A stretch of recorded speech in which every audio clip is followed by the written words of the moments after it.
It's Tuesday evening, and that means it's time for the Steel City Podcast with LeeAnn Lohman and Zach Franciscus. Hi, everybody. Welcome to the brand new Steel City Huddle podcast. Zach and I did a quick show a few days ago just to kind of get things, the gears oiled up and going. But this is our first live show, and we are so happy to be here. I'm LeeAnn Lohman, and my pal Zach Franciscus is here too. And we are so excited about this show. We're excited to have you guys watching and joining us because that's been one of our favorite parts of podcasting. We're working on all kinds of cool little features and segments to do for you guys to kind of piece apart what's going on with the Steelers and kind of get us ready to go into the new season. So Zach, how are you? I'm feeling really good. This is a kind of new territory that we're broaching out into. And Yeah. look, and there's my baby. I'm related to half the people in the chat. I know. That's okay. We'll take the relatives as viewers. I love tell it. a friend and tell a friend and tell a friend. So happy to see him there. So let's go ahead and just dive in. We've got a bunch of little things to talk about tonight, as well as some ahead of the draft stuff to talk about. So might as well just bring it up. I mean, there's still no news on Aaron Rodgers. I mean, this is insane. I did think it was interesting that he was working out with DK Metcalf recently, throwing the ball to him. From all the things you hear from the former professional quarterbacks and wide receivers that have talked about this, they all kind of said, they don't just do that for no reason. Do you know what I mean? If you're going to be throwing the ball to somebody, then, most of the time there's a reason why they choose to work out together, and they're seeing that as a good sign. So I don't know, Zach, what did you make of it? And how long do we wait for him? Like, how long is too long? What, -2 weeks? I was going to say right now. Right. We passed that point a while ago. It's that's the frustrating thing for a lot of Steeler fans. Even if you want Aaron Rodgers at this point, how can you not feel like this is hurting every bit of Pittsburgh pride that we have? Yeah. I'm not happy that I think I was watching the PM team, and they were saying that not only that Aaron Rodgers sucks and we shouldn't have him, but that it reeks of desperation for the Steelers. And I 100% agree, because we're just, why are we waiting for this guy when we've said this before? We said it on the other podcast. We said on this, we're not a quarterback away. But if not him, then who? Like, that's what I keep saying to myself. So, like, if it's not going to work out with Aaron Rodgers, then we're stuck settling for Mason, right? But it's not like there's all these other players we can go out there and pursue right now. So I kind of feel like he painted us into a corner and we let it happen. Because who else? I'm one of the few people who, the second we signed Mason, I was like, okay, this is the most stability. It was more stability than I expected us to get. A guy who knows the program, a guy who I didn't expect those bridges to be mended, because I understood why he left, and I would have, if I would have stood there and helped him burn the bridge. That's how bad I felt. So I'm okay with Mason. Pat Freiermuth, we're going to talk about the Christian Kunst thing. Pat Freiermuth said he's okay with Mason. A lot of guys said they're happy with this. And people forget, before Ben, you had Charlie Batch, you had Mike Tomczak, you had a lot of guys who people don't really know. So you got to go through this. And so you got to go through Masons to get to all the Bens that you want. Yeah, I mean, this is kind of part of the process. And so I feel like, it feels to me like what the team is thinking is like, okay, well, if Rodgers agrees to come, then, we'll sign him, and that's best case scenario, but we're not going to lose sleep over it, because we feel comfortable with Mason. And it's like when parents tell their kids, are like, I'm going to count to 3. And then you're like, 2.5, 2 3/4, 2 7/8. Like, that's how I am with this, like, waiting for him. Like, you're right. It feels like that should have been done, and we didn't put any kind of deadline in place for him. And so then what are you going to do? You're just going to kind of sit here and wait for this to happen, hope it happens. It's getting laughable because, was laughable, but even more so because I joked a little while ago, like, oh, Aaron Rodgers is kind of following the Brett Favre way of it all. He really is, like, to a T. All that left is for him to suddenly say I retire, and then a week later say I'm not, and fly to Pittsburgh. Right. It's Can you imagine if he went to New York and like literally followed like the same track after like being so salty? Do you know what I mean? Because I mean that's almost where he was. Like that would be kind of embarrassing. Like you can't even move on. You're Brett 2.0. There's true, and I'm really curious. I want to be a fly on the wall in Pittsburgh's front office in that facility. What's a positive end result of Aaron Rodgers finally coming? Like he finally gets here, you did it, and you get like 5 seconds of happiness. The backlash that you all say you're ready for, but you're not ready for, the fact that now you have to pay him and TJ probably around the same amount of money.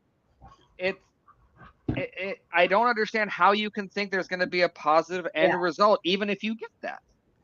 I mean, to me, I guess when I try to be impartial about it, right, and not let my emotions get in the way, the one thing I keep saying to myself is like, well, this would be something new. Like we already know we were going to get out of Mason. I feel like you already knew what you're going to get out of Russell Wilson, which is kind of why they excluded him. So at least like bringing in Aaron Rodgers is something new, right? It's not that insanity of doing the same thing over and over again. You're actually trying something else. And so, you know, in that regard, then I can kind of understand that makes a little bit of sense. But like you, I feel like it's very against the way the Steelers do things for so much chaos and drama, and to be welcoming that into the organization. Yeah, and I think it was Joe Starkey that said this would pretty much be Mike Tomlin really, really hoping for a solution that isn't there, hoping for a shortcut to get back to something big, and that's not it. So every time I see QB pop up in an article or something, I kind of have to sigh for a second because I'm like, we shouldn't be talking about this.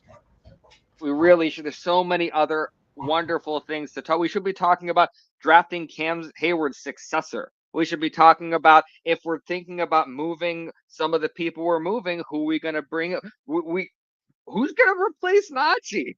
We haven't even discussed all of that because I don't care what anyone says. No other back in the league did what he did. You're not going to just come in and find a guy as stable as him. So there's a lot of questions that aren't being answered, I think, because we're waiting for this quarterback thing. So I want Aaron Rodgers to sign anywhere else. Right. So then Mason could take a deep breath, because I don't know if anybody saw the movie Draft Day, but there was a quarterback that was very similar to that. So let's let that happen. All the happiness, and let's, draft the Black Panther. Well, that's my thing, is I'm going to be so freaking mad if after all of this, Rodgers is like, I'm retiring.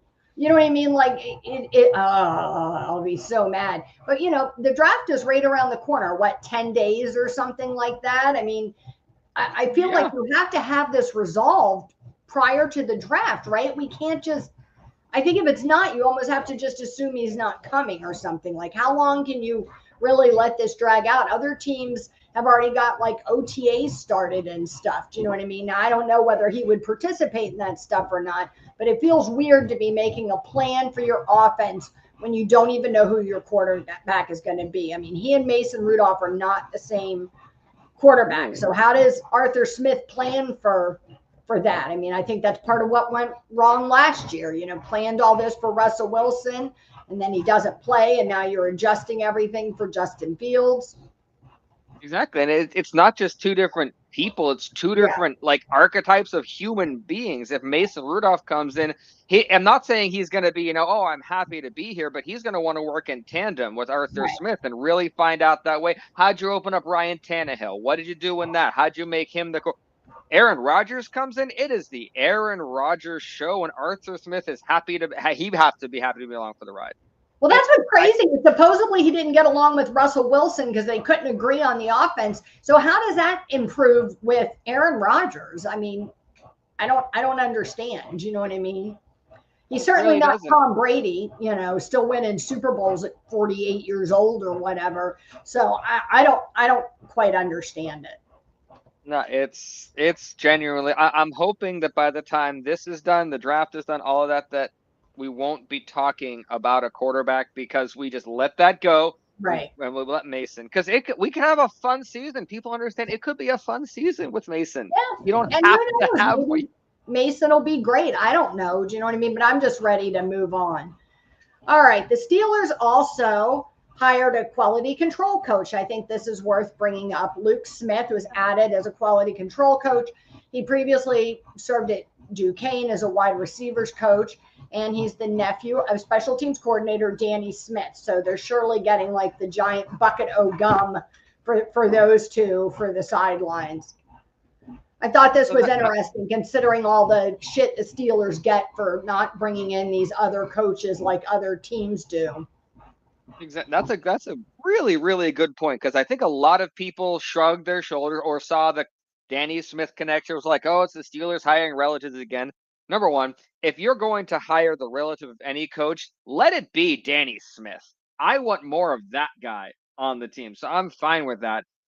But you're not going to get like a deluge happening. You're going to get a couple drips and then it starts. So it's a good step in the right direction. All these little things that we're doing differently, it's a positive step in the right direction, because I hope I don't get too much hate for this. The standard is more of a red flag to me now than it is something I hold pride to. So when I hear that, I'm like, it isn't, though. We have to adjust to what, because we're not the standard now. So if you say this is the standard and the standard is I get really confused and frustrated. So we have to adjust what our standard is and then get back to where we can be proud of.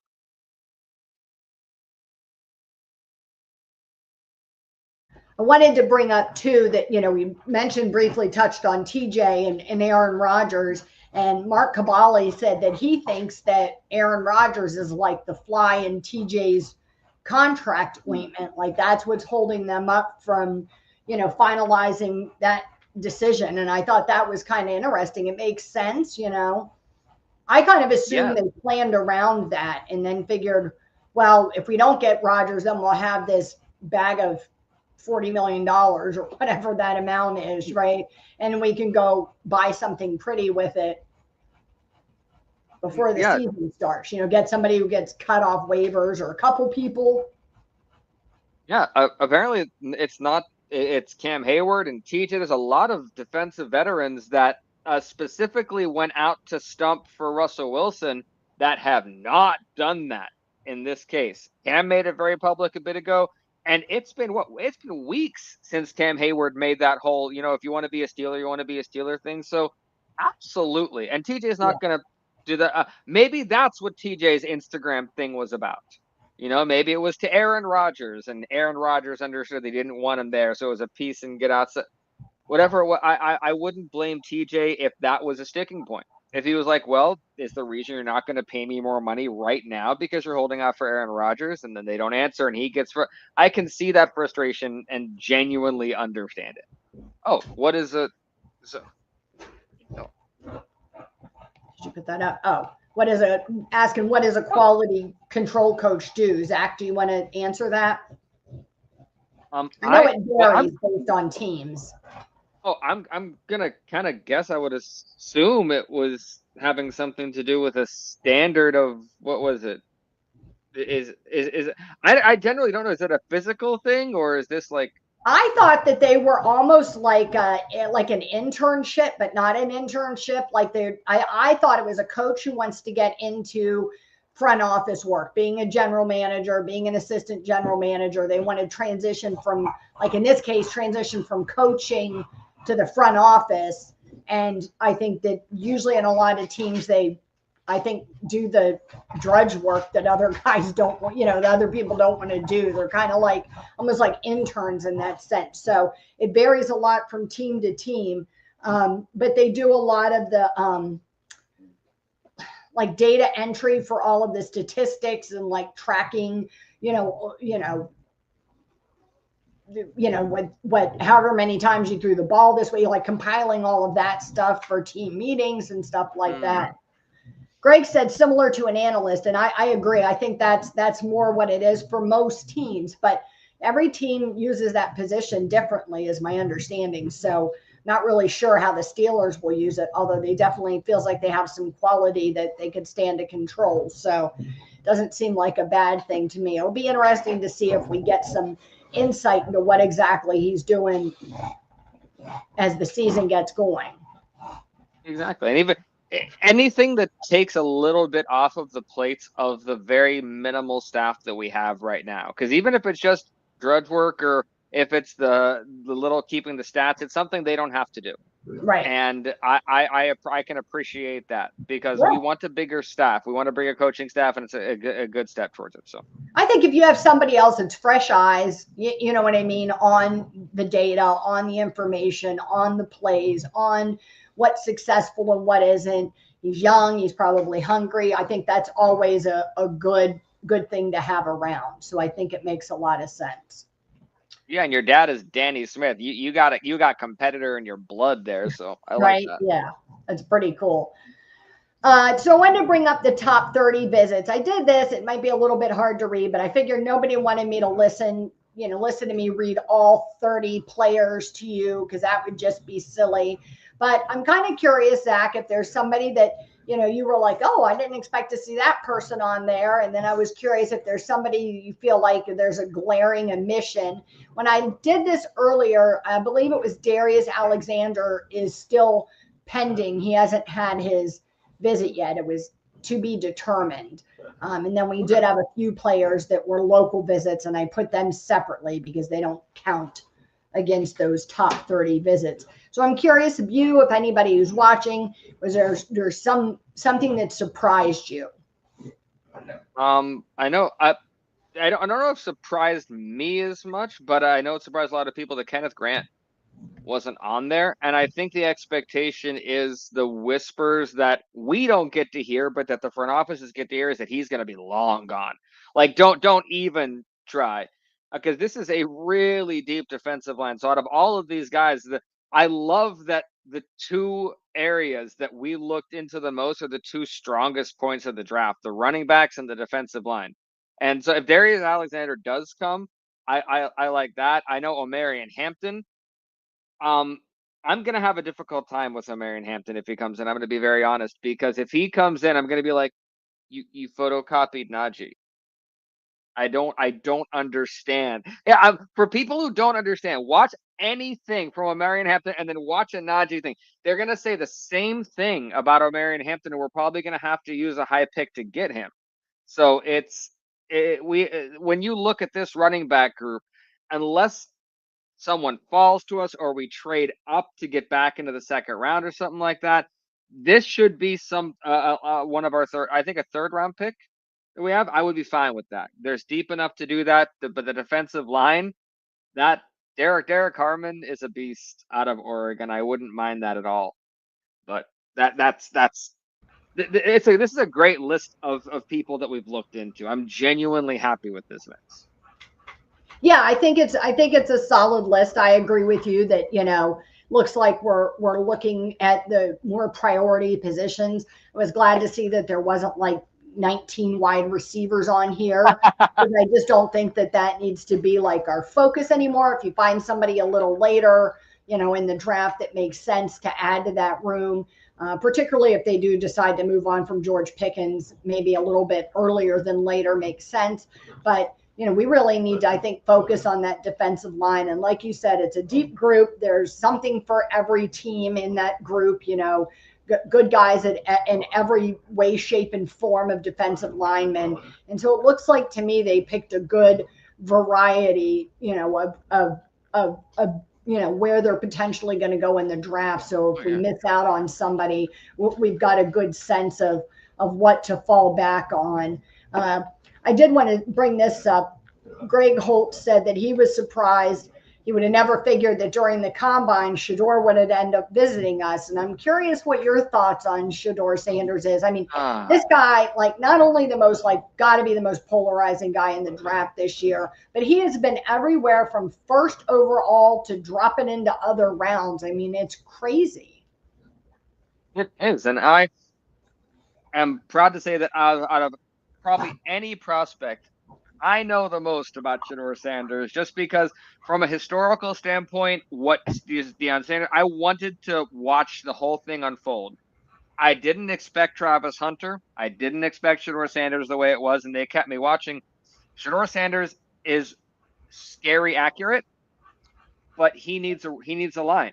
He needs a during his time at Colorado, he was the most sacked quarterback in the NCAA.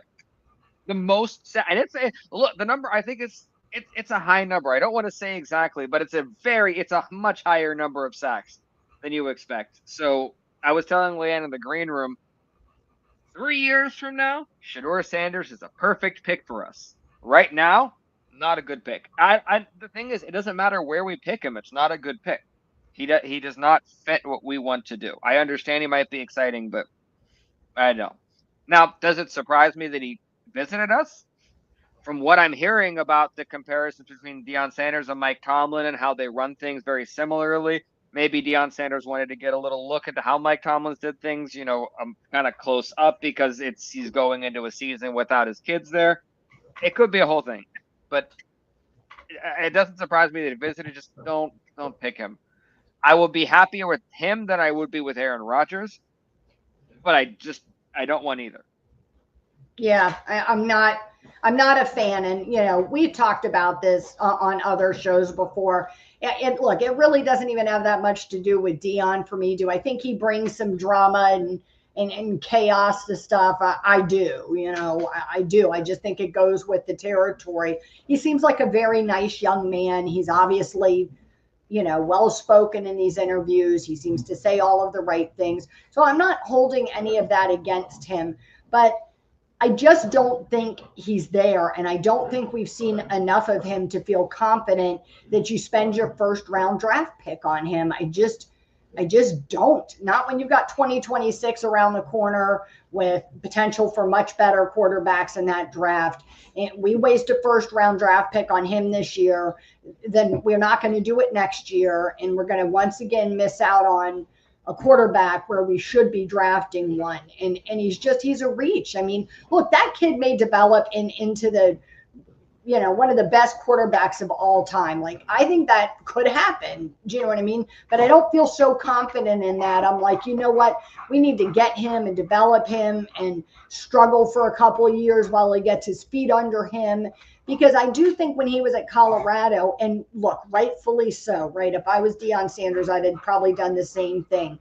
You put your kid and your team in positions to score a lot, to look really good, to make these splashy plays with Travis Hunter. And I think it's almost like his stats got padded a little bit because of all that. On top of the fact that their competition level at Colorado is just nowhere near what he would have faced at Georgia, Alabama, even Cam Ward had tougher competition coming out of Miami. I looked up his stats. He had 42 in 2024. That's a lot of sacks. That's a lot. Yeah. And the one word I don't like hearing when you talk about a quarterback who's as mobile as he is wiry, because you're going to get RG3. Are you going to get a lot of fun out of him for like a year and a half? Yeah, but then the dude's going to break in half. But you know who else is fun? Jameis Winston, and I don't want him as our quarterback either. Do you know what I mean? You're not doing this to have fun. You're not fun in the way that like young Ben Roethlisberger was, where like defenders were hanging on him and they couldn't bring him down. Like, that's the kind of fun we need in Pittsburgh, not who knows what's going to happen, squirrely fun. Exactly. And so all of this, I mean, I understand that we celebrated for a second, but we really moved past the fact that DK Metcalf is a Pittsburgh Steeler. I mean, really fast. Like, I am shocked at the fact that I have to kind of remind myself that he's there. So people talk about fun. You got George Pickens and DK Metcalf. What more fun can you want? They're going to be catching the footballs on the side and punching each other in the face. Right. The quarterback thing just overshadows that so much because nobody feels like you can talk about, how those two are going to connect. I mean, even if we kept Justin Fields or Russell Wilson, you would be talking, or even if Aaron Rodgers had signed, there'd be excitement over, look at these things they did together in the past, or look at these things they could do. But because, none of that's happened, it does kind of put us in a in a weird position, you know? That's true. And actually, yeah, this is an interesting question. I'm curious about your take on it, because I believe that Aaron Rodgers once paid for everything that he did and nothing that he's about to do. Do you think that's kind of a similar thing that people are using against TJ, that he once paid for what he did because his worst years are ahead of him? I don't agree with that. I was just curious how you feel about that.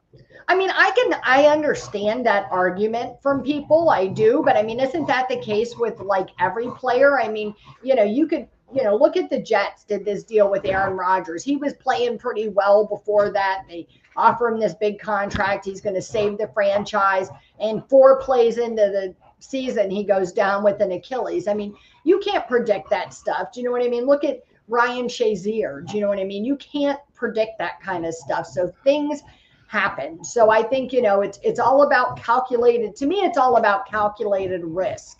You take with the information that you know about a player and you apply it to this situation. And I also think the Steelers organization know better than we do just how injured TJ really was at the end of last season, where things kind of dropped off. It is not like TJ turned however old he is, right?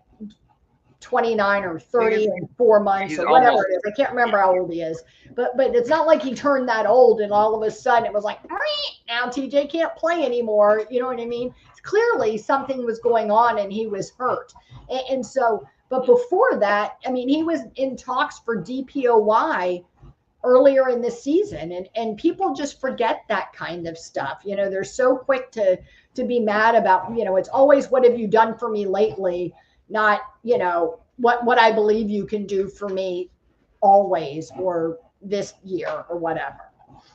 That's right. And I want to be on the better side this time around. I was not on the right side of the Cameron Hayward thing. No, I had to apologize not. many times for that. Not. So I want to be on the right side for this when we pay TJ and then he comes back and leads the NFL in sacks.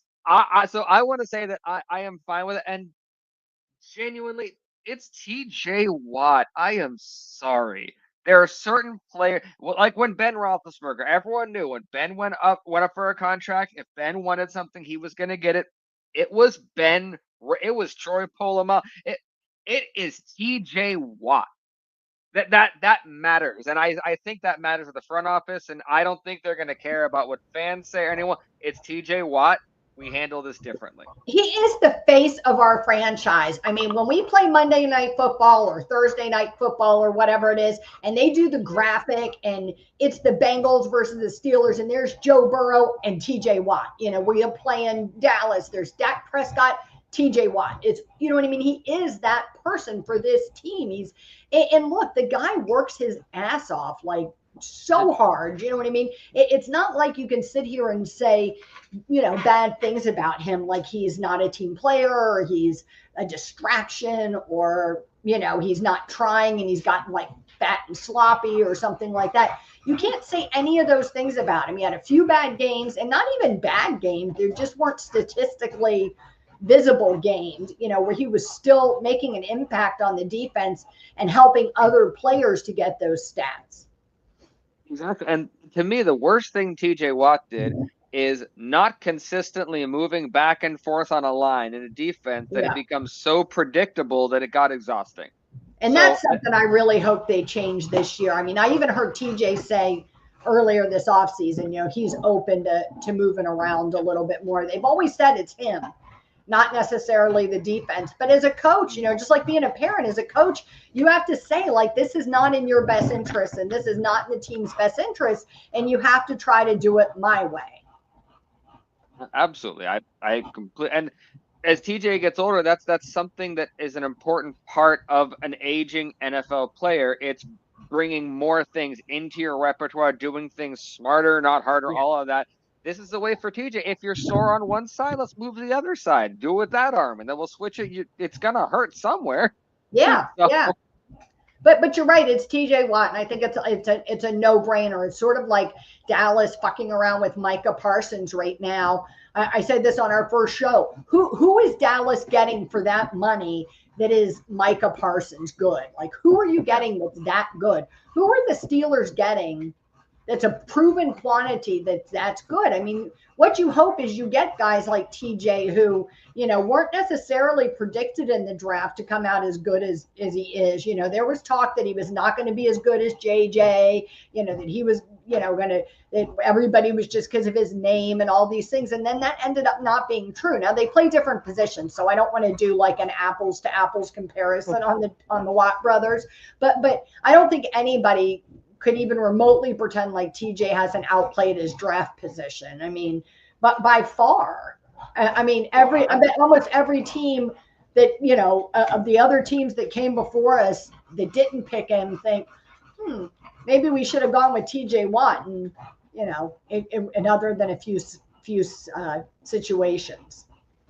Exactly. And if you're not going to pay TJ, then who else?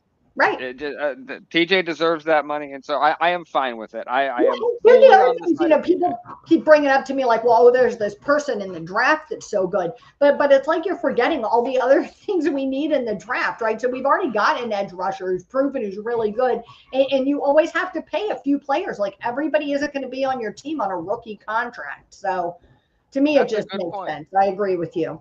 I think this is cute, so I just had to pull it up. Apparently, emojis don't translate well to the chat section, because I kept reading this and I was like, I don't know what this means. And then I was like, oh my gosh, it's emojis. On my phone, I have emojis in the, next to the names of my family members. So like, and then it reads it out loud, when somebody's calling, like it'll say Zach's calling. So when my husband calls, it says like, man with medium skin tone on a surfboard. Then it says like tiger and whatever else stupid shit I have on there. But it actually reads it out loud to you like this. That cracks me up. Jack's wife did the research, and Honey said that the quality control coaches analyze game film, studying opposing teams' plays and formations, and compile reports. So yeah, that's a much better answer than the semi-vague data entry answer I gave. I knew what I was trying to say. I was struggling to come up with the actual definition. So thank you, Honey, as always. I wanted to bring up some recent comments from Christian Kuntz on his podcast.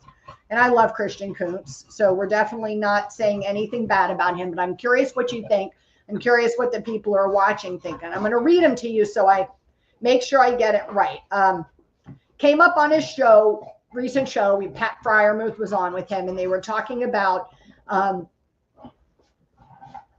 notion that fans act like the players don't care that we haven't made it to the playoffs in a long time. So that was how I took it. He went on to say that he does feel like the players are very bothered by this.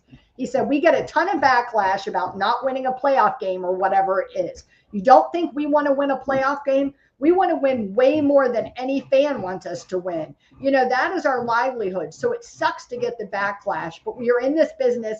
We chose this business and we love it. And then he said, you're going to stand in the kitchen and you'll get warm a little bit. So it's just who can withstand it, talking about, the heat coming out of the kitchen. I thought, that was interesting for him to kind of respond to that. It's a little bit of a slippery slope because the fans that are angry want to be angry and they don't really care what Christian Kuntz thinks, in my opinion. Yep. And because the thing was, I was with him. I was with him the whole way. And at that point, and I know it was the Steeler pride thing in me, I bristled. And I think out loud a little bit, I went, what are you talking about? I can't care as much as you. Playoff wins, sir. And I like grumbled to myself a bit because I will never, ever know what it's like to be an NFL player. And not only that, Christian Kuntz plays what if you think offensive line is thankless, he is the thankless of the thankless of the thankless. Because if you didn't, the Pat Fryermuth was on the thing he was talking about. They would watch ahead of time special teams plays where they would just look at Christian. They go, dude, you're gonna get obliterated this week, and he just knew he was gonna have to take it. So I can't say anything against it, but it was a weird way for him to phrase it. I thought I probably the emotion of the moment or whatever. There's ways to phrase it without taking a swing at fans, because you haven't been around for all of the playoff losses that we've had. We've been around for more than you have. I know it's a weird way to say that. Yeah. That's how I felt. So I definitely get where you're coming from. When I heard it, I kind of made myself like try to take a step back and look at it from like his point of view. And you're right. We don't play professional football, so we don't know what that feeling feels like. But I do feel like as a fan, like it's devastating to us, right? It's like soul crushing to lose. And I remember the feeling like when I was competing, when I played sports and you had something big, a big game, a good match, and you lose, like how much that hurts. And I wasn't making $1 million or whatever to do it. I was just in high school or college or whatever. So I do understand where he's coming from. I think to say like as a fan, you can't understand. I don't know that I think that's fair, but I do think it's a little bit just two different forms of the way you feel about it. You know what I mean? Look, I write for a living, and if I have a really bad article or I make a mistake, man, I take that stuff really personally, and it will upset me. But somebody else might read one of my articles and see that I made a little bit of a mistake, and they just think, she's stupid. She didn't know what she was talking about. That's a typo, whatever they think, and they move on. But I know I'll personally internalize that and want to work even harder. So I did understand that part of it. I just thought it was an interesting conversation to even have. And then I was going to ask you about Freiermuth's comments about, how he like his adjustments over the years that you mentioned earlier, if you want to talk about that. Oh, absolutely. Freiermuth came across to me as a little naive at some points, and he liked himself some Freiermuth, which is not bad. You could be a fan of yourself, but he said that a strength of his that has helped him along the way is his ability to adjust to the different quarterbacks he has played with. And when I heard that, I paused the video and I just stopped him because no, buddy, you haven't. You had not adjusted to the quarterbacks you played with. I don't know how. I don't know how much of that is on the quarterback, though. That's a good. Or the offensive coordinator. Yeah, we know that all three of those things, Freiermuth and his health or his usage, and then the offensive coordinator, the quarterback, has been in flux ever since Ben left. Right. We know that because I think the most productive season he's had it's still been with Ben. Am I correct on that? Yeah, I think so. I think so. Yeah. So that was just surprising to me that he said that. But that wasn't the part that got me really confused. It was where he talked about the Aaron Rodgers coming, because of course he was asked about that, and he said that where was the quote? This is Art's scheme. No one is gonna just come in and change the whole playbook. Yeah. And so yet again, I'm interesting. His season 2024 was pretty comparable to his rookie season, which I didn't realize before. He had 60 receptions as a rookie, 65 and 24, and 7 touchdowns in both seasons. And 2024, he actually had more yards per reception at 10 versus 8.3. Okay.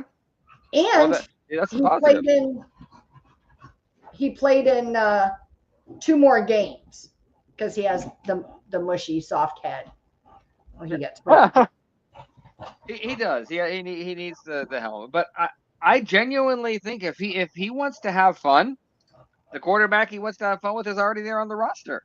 He's gonna have a lot of fun with Mason.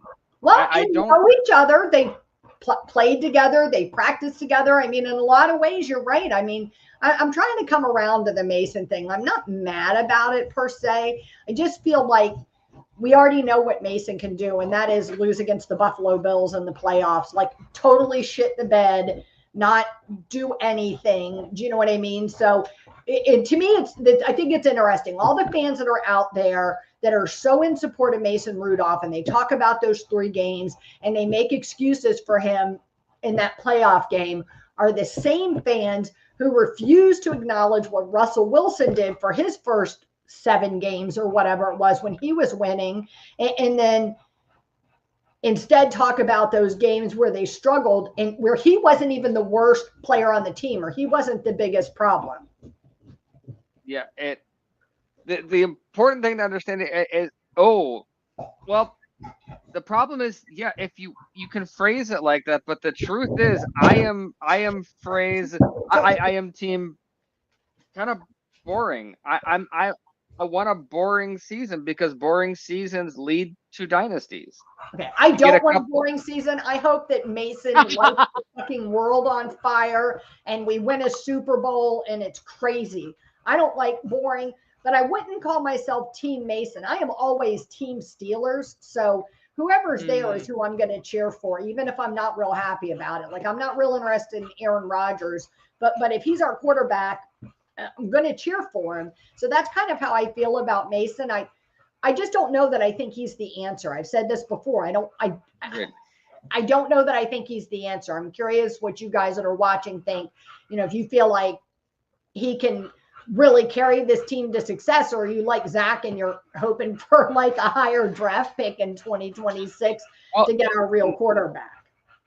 Not even that. I mean, I don't know if Mike Tomlin is capable of that, even at his absolute worst. I genuinely don't. But I guess maybe I should specify by boring. I mean, just take with what you got. You got the guy you need. You have holes you need to fill. We're going to have a draft that if our draft is successful, it's not sexy.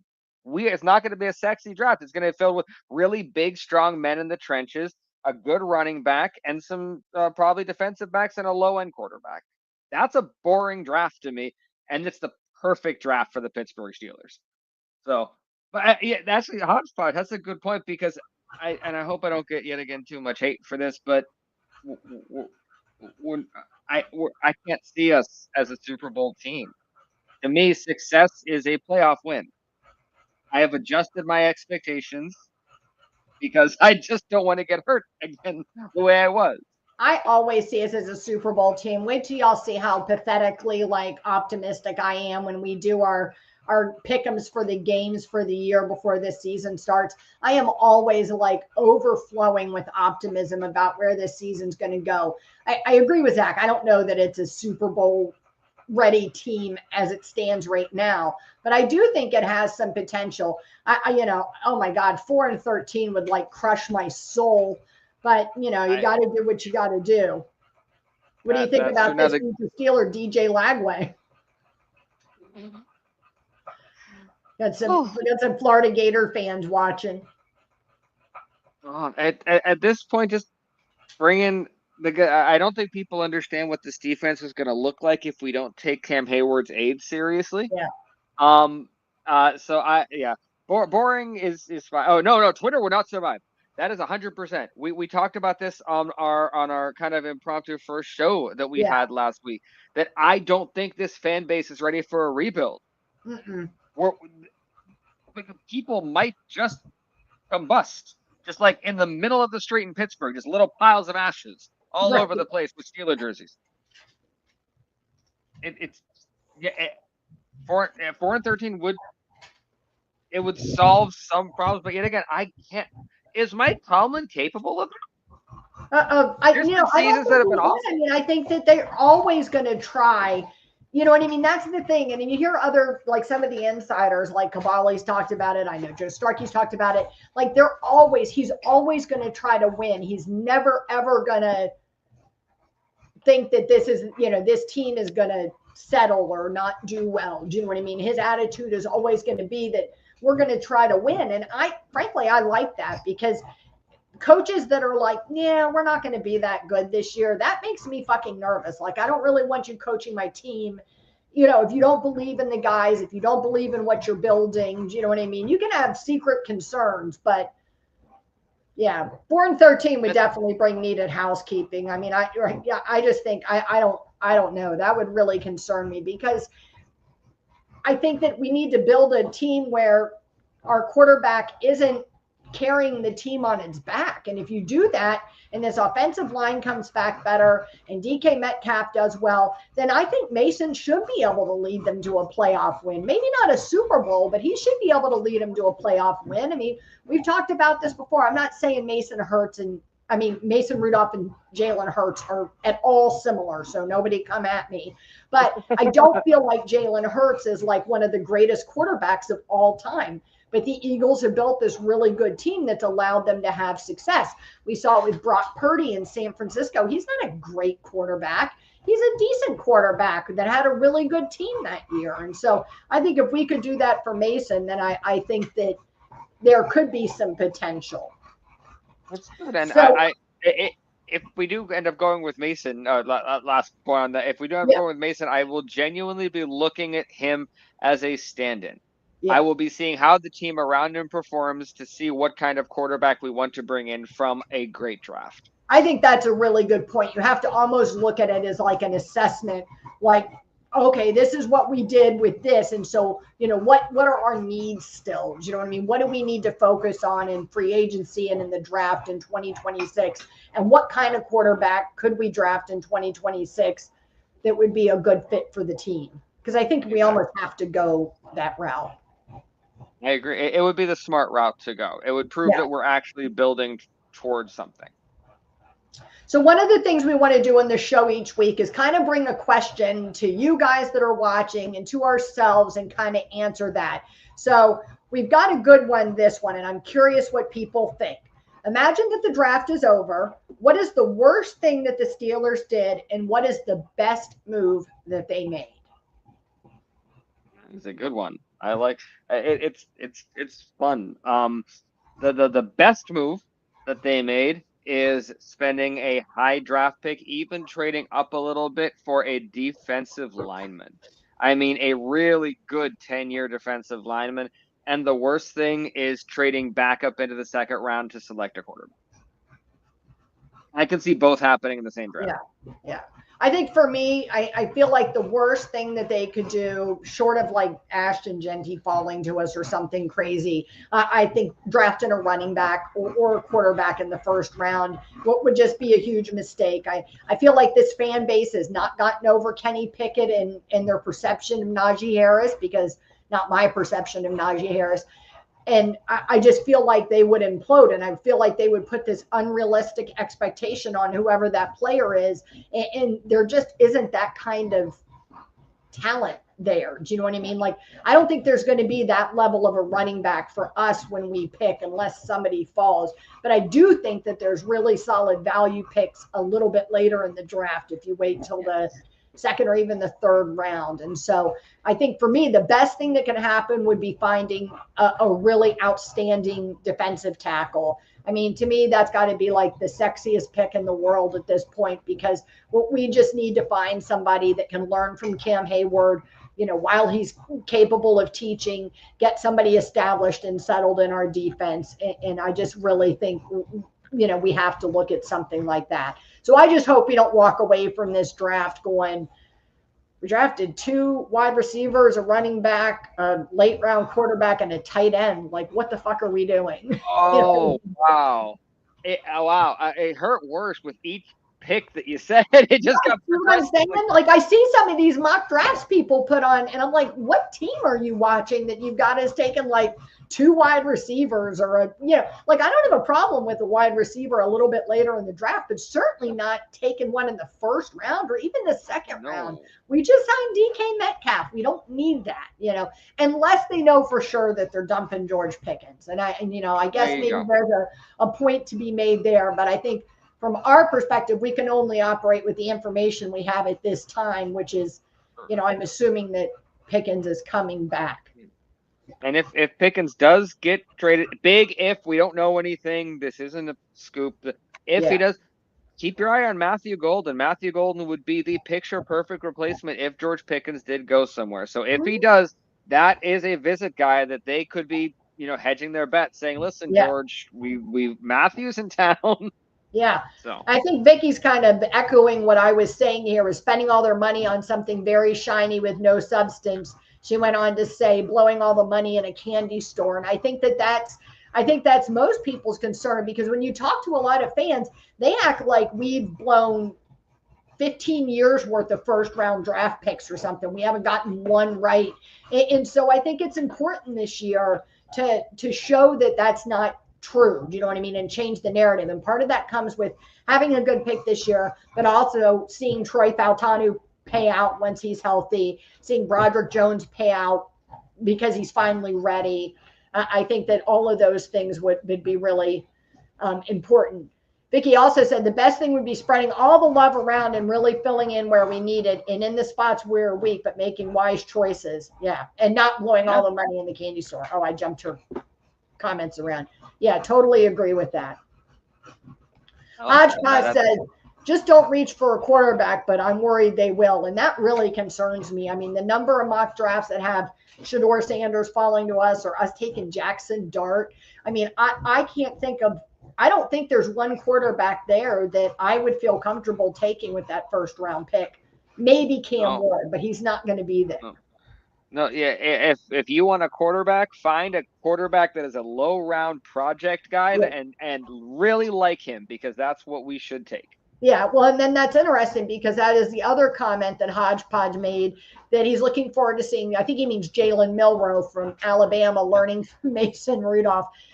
I got to my Twitter would explode with 4 and 12. My husband's head would explode with Jalen Milroe on the Steelers. Period. We're Bama fans, but learning from Mason Rudolph sounds like a terrible idea. I just, I don't know. I don't. Mason wasn't taught by anybody, so how could he teach someone? Is kind of how it's not really his fault. He wasn't mentored. In fact, he was anti-mentored. Whatever the he was opposite of mentor was. I forget who that. I can't remember what his name is right now, but there was another quarterback at one point. I think it was another quarterback that was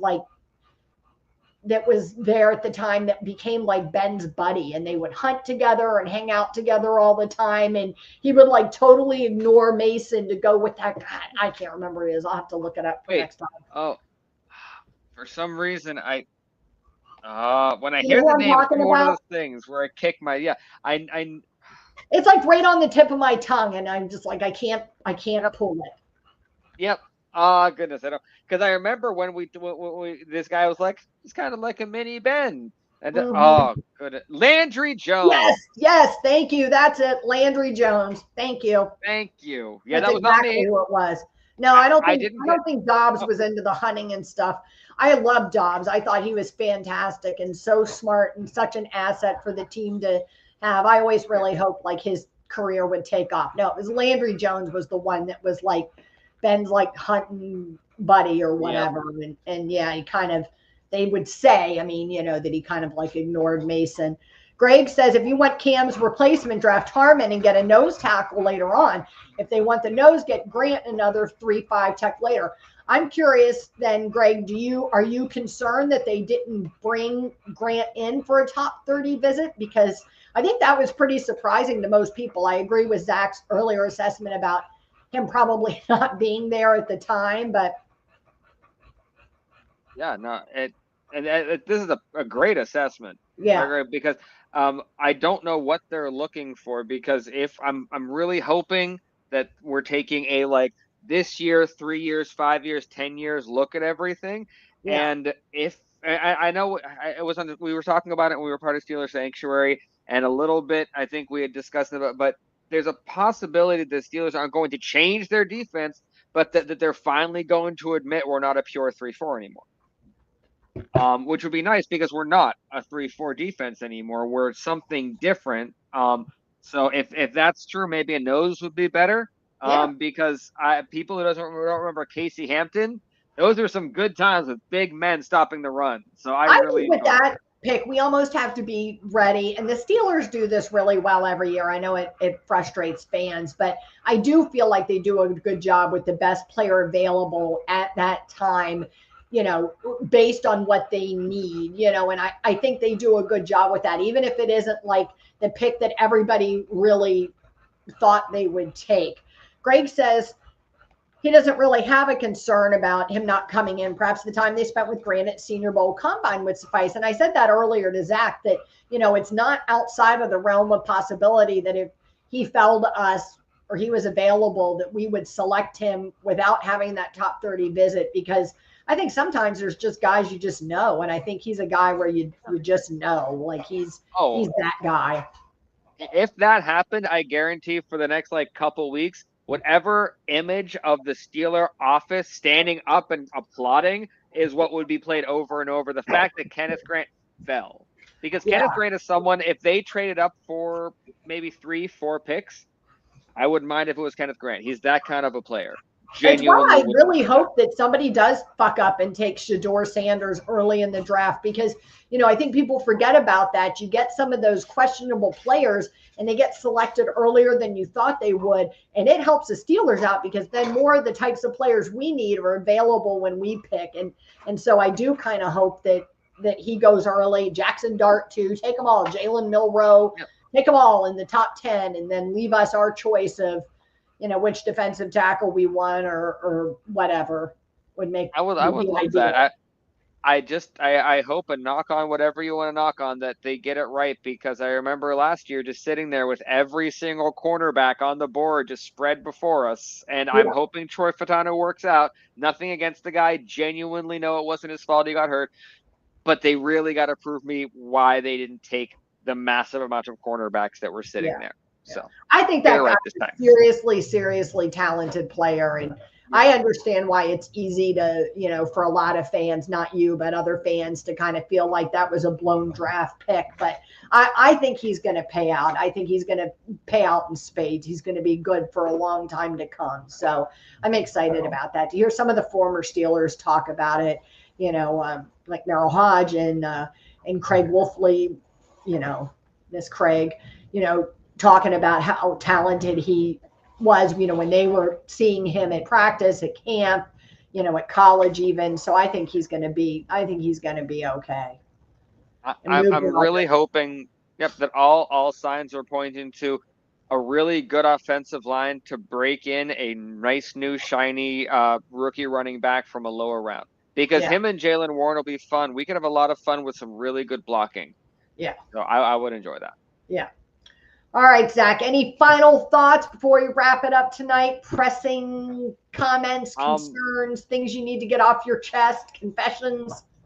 I want the draft to be here and done, because this quarterback thing, hopefully we can finally put it all to bed after that. I'm so exhausted of talking about a quarterback. I genuinely, but also thank you. This was the first episode of ours that we have been able to stream on YouTube, and the chat was brilliant. Yeah, we appreciate those of you that showed up tonight. Definitely do, because it does make the show, which is what Zach and I really want, is for it to be more interactive and fun. And so it does bring that element to us. We want to hear what you guys think. And so we definitely appreciate that. So if you're watching this later, drop us a comment, shoot us a message on social media. Tell us what would be the biggest mistake for you or the biggest win for you in the draft when it's all said and done. We want to hear. You can drop your comments on YouTube.